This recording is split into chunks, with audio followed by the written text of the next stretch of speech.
In North Carolina, you can request an absentee by mail ballot and then decide not to use it. In 2020, a lot of folks wanted to have one just in case, but they ultimately felt safe enough to go vote in person, either during early voting or on election day. So, what happens to unmarked absentee ballots in these cases? Your voter record does not show that you have requested an absentee ballot. So, none of the polling place workers will know that you have received a ballot when you show up to vote in person.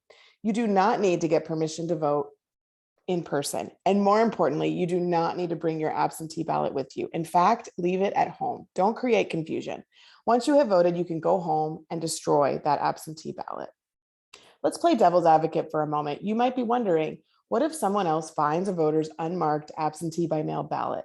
Here's the answer. All absentee ballots that are mailed are accompanied by an envelope that matches that particular ballot. Your absentee ballot can only be returned in the envelope that was in the packet delivered along with the ballot. So if someone finds a stray ballot, it cannot be returned without that envelope. Secondly, if someone were to try and impersonate you and complete the container envelope with two witnesses and your signature along with your ballot, the election reconciliation process would know that two people tried to vote in your name. This would be investigated as a criminal case, as a felony by law enforcement. Once your absentee by mail ballot is received and accepted by the Board of Elections, you will be marked as voted in your voter record. Therefore, your name will not appear in the poll book at early voting sites in your county or on election day.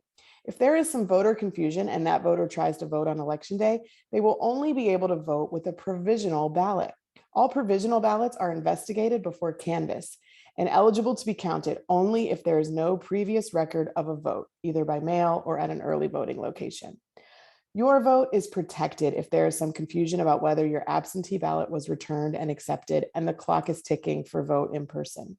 Should there be a delay in recording your absentee by mail vote and you go ahead and vote in person, the Board of Election will be able to contact you for an explanation and will retrieve your absentee ballot and destroy it so that only your in-person ballot will be counted. There are safeguards to prevent double voting. Remember, that is a felony. Use the absentee tracking tools, ballot tracks, and voter search using the State Board of Elections website to help stay informed about the status of your absentee ballot. And you can always call your County Board of Election if you have any questions or concerns.